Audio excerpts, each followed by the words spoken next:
Hilti TE30C AVR.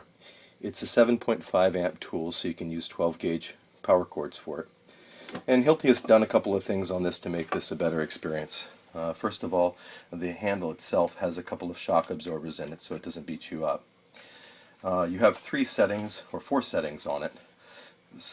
Three of them are obvious. This is a drill function, a hammer drill function, and a hammer function. What's not obvious is what this is. If you read the manual, you'll see that that setting is actually so that you can rotate this handle, or this piece, so that you can get your chipping bit right where you want it, and then you lock it in place, and it stays, so you can reset your chipping wherever you want to go. It's quite nice. The depth gauge attachment works fairly well, and it's simply you set it by twisting the handle and pushing the metal in and then retwisting the handle. The TE30 uses these kinds of bits, and you can see the difference between that and its bigger brother, which is a TE50, holds that kind of bit.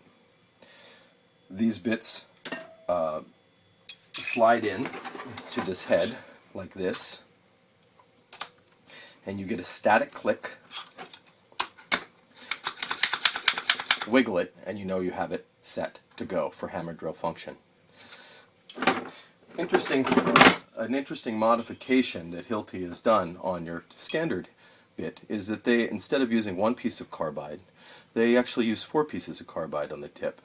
These bits last an absurdly long period of time, and they also work faster than this. So something to think about when you're picking this drill out is what kind of bit you want to use and how long you're going to be using it.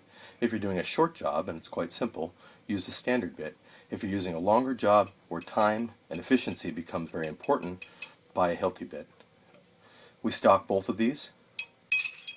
Last issue with the Hilti is that it has we stock this as an additional rental, and this is if you're going to use any kind of drill bit on the Hilti, you would use this function. This head here is set only for hammer drills. You can see the difference. The Hilti system is so simple, and it's part of the reason we bought it, because to simply replace the bits, you pull and release, you pull and insert, and you've changed your heads. Quite a nice function.